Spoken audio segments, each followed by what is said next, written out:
Good evening. I am Chinta Rajsekhara Rao, a political analyst from Andhra Pradesh. I wish to bring to your notice about a sensational, I can say it, a case of corruption or a scam which has occurred in capital of Andhra Pradesh, Amravati.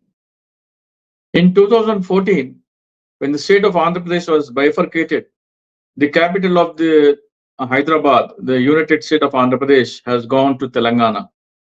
So Andhra Pradesh was in dire need of selecting a place for capital, and the then government, UPA government, has formed a committee under the leadership of Sivaramakrishnan to tour across the state and decide an appropriate place for the state capital. After the elections, NDA government has formed under the leadership of Modi ji.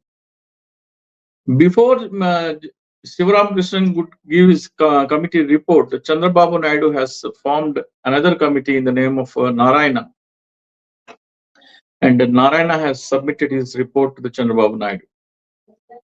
The opinion of Sivaram Krishnan committee was to see that Assembly, High Court, and Secretariat, which are the key functionaries of the democracy, should not be located at one single place. Instead, they should be distributed among three regions of Andhra Pradesh, that is Rayalaseema, Coastal Andhra, and North Andhra. Whereas Narayana committee has recommended to keep all these three main units of the administration at one place, and Chandrababu Naidu has decided 29 villages as suggested by Mr. Narayana, and make them as capital, and he has given the name of Amravati. In fact, the real Amravati is some 30 to 40 kilometers away from this place, but Chandrababu Naidu has selected this place as Amravati, and he has selected these 29 villages. When a new capital is to be formed, we need land, and to need the land, there are only 2 to 3 possibilities. First is government land. Second is you have to de-reserve the forest land and make it a government land, or else you have to purchase the land from the farmers. Chandrababu Naidu has a very big vision. He wanted a very big capital, hence he chose to procure somewhere 33 to 34,000 acres of land for the new capital. The existing, what I can say, the existing option for Chandrababu Naidu to procure the land was Land Acquisition Act, which was newly enacted in 2013, according to which if a government is acquiring land in rural areas, it has to pay 4 times the value as per the revenue records. And if it is procuring the land in urban area, it has to pay twice the amount as per the revenue records. The cost of the land in these 29 villages as per the revenue records in 2014 was somewhere around 2 to 3 lakh rupees. Thus, if Chandrababu Naidu has to pay to these farmers, he has to pay 4 times this value. That could be around some 8 to 12 crore rupees. 8 to 12 lakh per rupees. 8 to 12 lakh rupees per acre.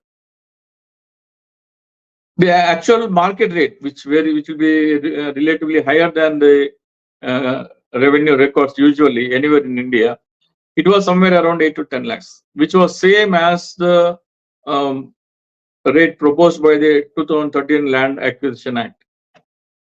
So the farmers may not be interested to give the land at the same market price. They may expect something higher.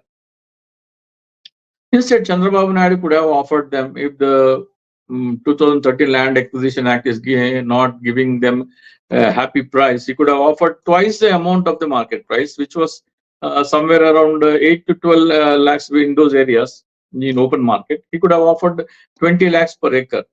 So almost every farmer would have happily accepted the offer and given the land to Chandrababu Naidu.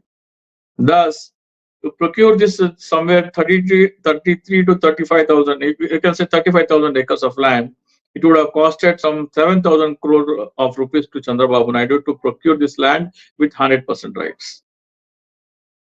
Here again, we have an option for few farmers who are not willing to give the lands for development, they wanted to continue their agriculture. So Chandrababu Naidu could have persuaded them to give their lands in the capital region and offer twice the land in area. Suppose if they are offering a 1 or 2 acres of land in capital, they would get the double amount, 2 to 4 acres outside the capital. If this proposal was given to farmers, every farmer, I think, would have been convinced to give their land to the capital city. Instead, Chandrababu Naidu came with a new proposal calling Land Pooling Act. According to this, Chandrababu Naidu has proposed to give 25% of the land to the farmers. That is 1,000 acres of residential plot and 200 square yards. Sorry, I mean इसको जरा delete कर दीजिए जहां भी overlap है, उसको cut कर दीजिए. Chandrababu Naidu has proposed to give 1,000 square yards of residential plot and 200 square yards of residential plot to the farmer, which amounts to nearly 25% of the land per acre. So when the farmer gives this land, he will get this 25% land, and Chandrababu for developing parks, amenities such as community halls, swimming pools, playgrounds, and temples, mosques, and churches, etc., colleges, universities, and land to the weaker section. Chandrababu Naidu has allocated some 50%. So 25% is going to the farmers, 50% is going for these developmental activities, and the government will be left with 25% of the land.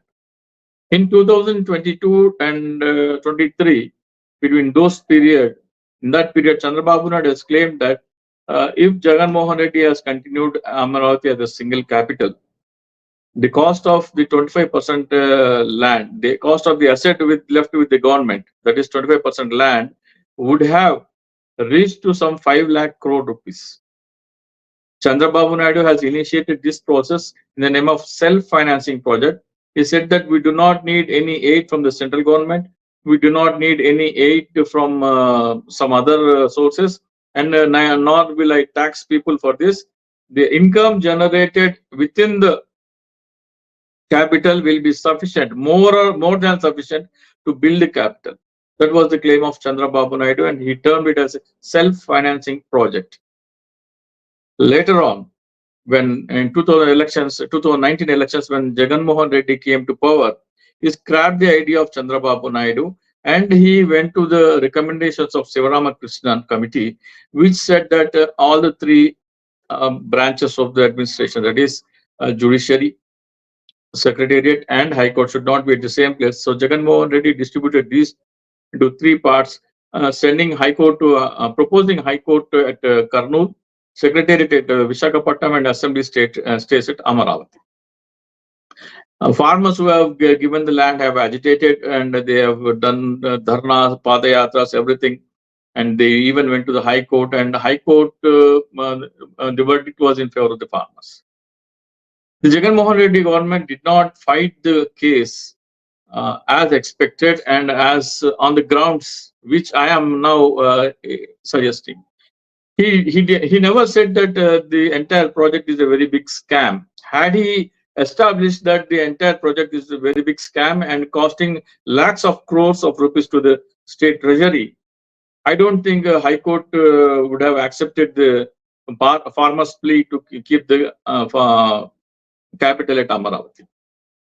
Instead, Jagan Mohan Reddy said he opted to argue that 3 capitals are more useful for the people, and so this was an ideological difference between Chandrababu Naidu and Jagan Mohan Reddy, and the same was presented in the High Court. Instead, if the Jagan Mohan Reddy government has presented that, argued that this is a huge scam, lakhs of crores of rupees scam, where the government treasury should have been benefited, is diverted and directed to the farmers who have given the lands. We have to note that the people who had the acquaintance with the government have purchased some lands between June to December 2000. They did not actually purchase the lands. They have paid some token amounts as advance and had an agreement, informal agreement with the farmers. And people who had lesser lands, that is half acre, quarter acre, 1 acre, less than 2 acres, they have sold their lands at very cheap price. Even after the announcement, a few people have sent their lands at somewhere near 20 to 25 lakhs per acre. If we calculate the value of the land according to the Chandrababu Naidu claims that if Jagan Mohan Reddy has not diverted these capitals into 3 regions and continued Amaravati as a capital, Chandrababu Naidu's claim is that the value of the government's land, that is government share of land, that is 25% of land, would have been 5 lakh crores. If we calculate that cost of the land per acre, it amounts to some 15 crores per acre. Here we have to observe that the land left with the government and land given to the farmers is exactly the same. The farmer share and government share is equal. So if Chandrababu Naidu claims that the government would have been left with 5 lakh crore rupees for having 25% of land share, the farmers also would have had the same amount of asset.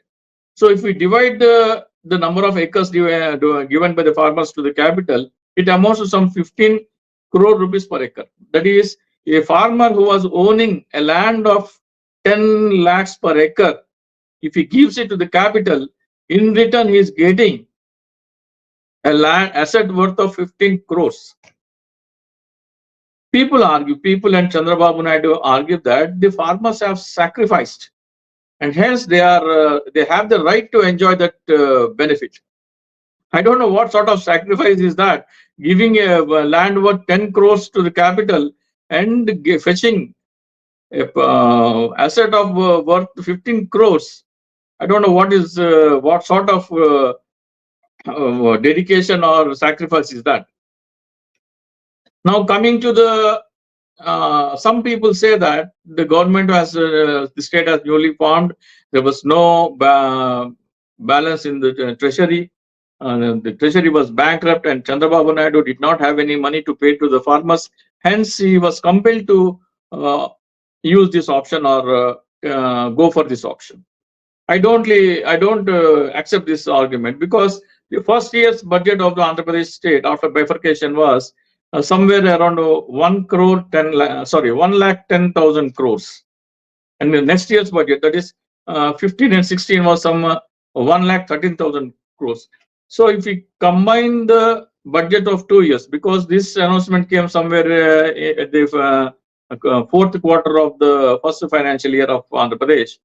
So if we club these two budgets, it would have been some 2.25 lakh crore budget, out of which, if Chandrababu Naidu has spent 7,000 crores, according to the Chandrababu Naidu's claim, the government's treasury would have been benefited by some 5 lakh crores. If you minus this 7,000 crores from the 5 lakh crores, the state treasury would have been benefited with 4.93 lakh crores. Now the claim is that because the people have given the farmers have given their land, don't they have the right to enjoy this profit? We have to see that the value of the land in this area is shooting up abnormally from 10 lakhs to 15 crore only because a capital is being built there. The capital consists of assembly, secretariat, and high court. What are these? These are the assets of the government. That is, these are the assets of the 5 crore people of Andhra Pradesh. The value of your land is being hiked or being shot up like anything only because these assets of 5 crores people are being built in those lands. So the contribution of these people, these assets, the contribution of assets of the 5 crore people is responsible for the exorbitant or shooting up the prices of the lands. So the 5 crore people should be benefited from that. In other words, the treasury should be benefited from that. So instead of treasury being benefited, Chandrababu Naidu has cleverly brought in a scheme called Amaravati land pooling scheme, in fact, which is Amaravati land pooling scam. and diverted the amount 5 lakh crore according to Chandrababu Naidu. That is not my claim that it would have been 5 lakh crore. That's not my claim. That is Chandrababu Naidu's claim that the asset of the government would have been somewhere around 5 lakh crore. If that is true, if Chandrababu Naidu has purchased land by paying 7,000 crores to the farmers, the government's treasury would have been benefited with 4.93 lakh crores. So the diversion of this 4.93 lakh crores from government treasury to the people who in the guise of farmers is a scam. As such, I term this as Amaravati land pooling scam than Amaravati land pooling scheme. Now let us come to other aspects. Why is people say that when Jagan, if it is such a big scam, why did Jagan Mohan Reddy did not act on this when he was in tenure for 5 years? The question is, the cost of the land was shooting up only because all the three components of the administration, that is legislature, secretariat and judiciary, were at single place. When Jagan Mohan Reddy has decided to distribute this into three parts of Andhra Pradesh, the steep rise in the cost of the land was not seen. In other words, the cost of the land, it did not shoot up. So there was no question of any scam. If the cost of land shoots up, only the benefit of treasury is being diverted to people who gave lands to the capital. Because he has divided these three into three different places, so the hike of the price is not to be seen. As such, there would have been no scam. So there was no reason for Jagan Mohan Reddy to say that this is a scam. Number two, people say that once there has been agreement with the government and the farmers, one cannot go back. This is bullshit. Because in any scam, when it is recognized or when it is unearthed, people will say that it should be abandoned or it should be scrapped. For example, I will give the example of 2G spectrum case. In 2011 or some UPA government, UPA 2 tenure, there was a tender for 2G spectrum, and they were invited and people have participated and they have quoted very less. They have formed a syndicate and quoted very less, and tenders were offered. Later on, Subramania Swamy filed a petition in Supreme Court and said that these tenders would have fetched more revenue to the government, to the treasury, and hence the Supreme Court has cancelled the previous tenders and called for the fresh tenders. So here also in Amaravati, the around 5 lakh crores from the treasury are being diverted to the people who gave the lands to the government. People are, say, farmers who, in the guise of farmers, are being benefited. That is, the treasury is being stolen and distributed to people in the guise of farmers. So this is a scam. So when you come to know about it, it is our duty to stop it. So if this presentation was, if this argument was made before the High Court of Andhra Pradesh in 2019 or 20, I don't think farmers would have got any relief. So even now, I say that opposition parties in Andhra Pradesh and the leadership of Bharatiya Janata Party at the union should consider this as a very big scam. If Narendra Modi ji and Amit Shah ji are considering that they are dependent on 18 MPs of Chandrababu, Naidu and Janasena Party, and they are going, if they are ignoring this, that is, in other words, they are saying that support our government and you can loot 5 lakh crore rupees from Andhra Pradesh. We don't have any objection. We should remember that Arvind Kejriwal was put behind bars because he brought in a new act in place of old act. Delhi Liquor Act 2020 was a new act enacted, and the claim of the CBI was that the new act, new liquor policy of the Delhi government was causing a loss of 664 crore rupees to the exchequer of the treasury. If a new act is bringing loss to the state treasury, Arvind Kejriwal, Manish Sisodia, Kavita and many were put behind bars for months together. Here in Andhra Pradesh, instead of using this Land Acquisition Act, Chandrababu Naidu has brought in this land pooling scheme, which is also a new act in place of the old act, and that is costing the government around 5 lakh crores. Why is CBI not acting on this? Why is ED silent? Why is Modi and Amit Shah government silent? Is it just because Chandrababu Naidu is extending support with his 16 MPs and Pawan Kalyan is extending his support with 2 MPs? How should we do this? So if a political party is extending support to the government and giving stability to the government, so they are free to loot this, their state. So this is what I wanted to bring to the notice of the people of India. So I am doing this interview for the first time in English, so I am not that good at English.